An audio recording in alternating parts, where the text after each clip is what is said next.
Plants vs. Zombies 2 is an extremely nostalgic game for me. I played it a lot growing up as a kid, and I think I'm not the only one, as a lot of people really enjoyed this game. Even with its flaws, this game is still one of the best in the series.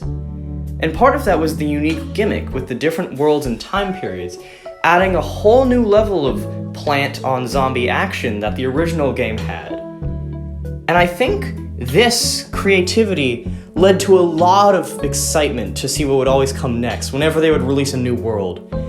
And I think it left many people with so many cool ideas for possible worlds and times for this game to dive into, which unfortunately it didn't expand upon, as it only has 11 total worlds.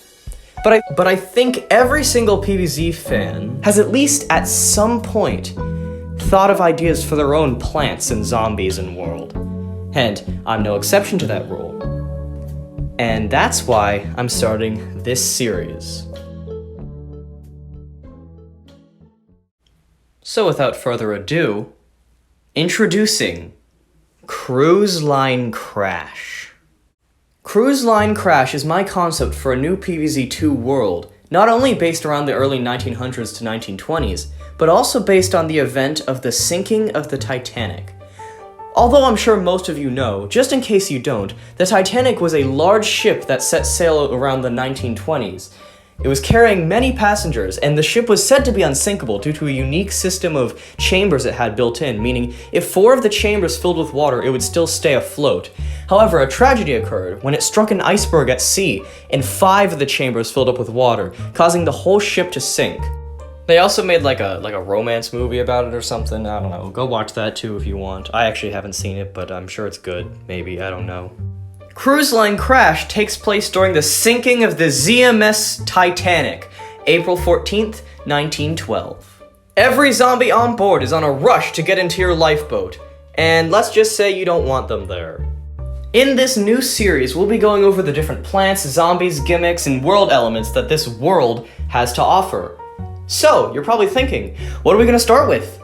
Maybe the zombies? Ooh, tell us about all the new plants? Ooh, maybe the world gimmick? No. For this series, I wanted to start off with something simple. Every PvZ2 world that was added, except for Far Future, added at least one new premium plant to go along with the world. So for the first episode of this series, that's what we'll be discussing.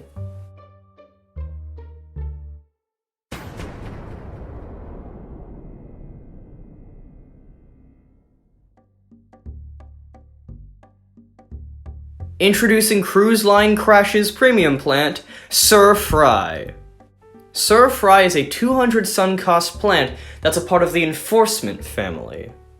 Sir Fry's design and name are based off of a green onion, more specifically one that would be used in stir fry. Also, all of the ingredients below it are all different ingredients used in stir fry, those being bell peppers, baby corn, asparagus, shrimp, carrots, and mushrooms. Sir Fry is unlocked by buying him in the shop for 100 gems. So that's Sir Fry's name origins and design origins, but how about its functionality? How does this plant work? Well, Sir Fry is a melee attacking plant that uses its sword to slice at zombies in a 2x3 radius in front of it. Or this shape, basically, in front of it, to make it more simple terms. It attacks every 3 seconds or so, damaging every zombie in its radius for 90 hit points. In comparison, it does about the same amount of damage that Pokra does every time it attacks. When it's first placed on the lawn, it will look like this, with its sword not having the flame or fried bits at the end of it. If there are no zombies around it when it's placed, it will place its sword into the ground, creating a fiery fissure that starts to heat up its sword, charging it up. After about 30 seconds of charging, if it's not interrupted by any zombies getting close, then its sword will become fried. With its sword being fried, it will now do 1.5 times the amount of damage it did before, and its attack is now considered both a fire attack and a melee attack. Basically what I mean by that is, although it's a fire attack, meaning it burns zombies onto feet, imp dragons aren't immune to its sword slice, because it's a sword. Not only that though, but its attacks will now create a wave of fire in front of it, increasing its range to 4 tiles instead of 2 tiles in front of it, and doing a lot of damage to zombies that it hits. Imp dragons are still immune to this wave of fire, though.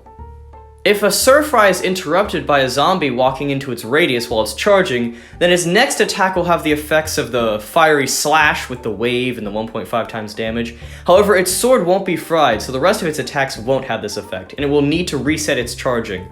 This plant is difficult to get into its charged, fried state, as it needs 30 seconds of uninterrupted charging time, but if you can get it into that state, then it's very powerful. When given plant food, Surfry will raise its sword into the air, instantly becoming fried. Its little ingredients that surround it will also become engulfed in flame. It'll then point its sword forward, commanding its little stir-fry friends to charge, destroying any zombies in its lane, above its lane, and below its lane that are in front of it. A bonus fact about Surfry is that when you play the Enforcement plant, its sword will instantly become fried. Not only that, but also if you play Peppermint, it will get a boost from that as well. It's the only plant in the game to get a boost from 2 different power mints, albeit it's still only in the Enforcement family.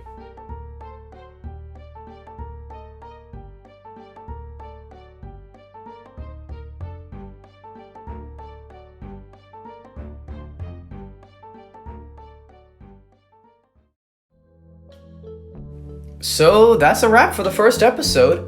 What do you think of this format so far? I really like the whole concept of making a fan-made Pvz2 world, and this is a great start in my opinion. I really hope you guys like Surfry and are excited to see what else we've got in store. I'm not sure exactly how much I'm going to cover with Cruise Line Crash, my fan-made world, but I know I'm at least going to go over the plants and zombies. I might go over like world gimmicks and final bosses and levels, I'm not really sure yet. This is all sort of just in the concept phase, but I think it's turned out really cool so far. But let me know what you guys think in the comments of this series, and tell me what you think of Surfry. And I'll see you guys next time.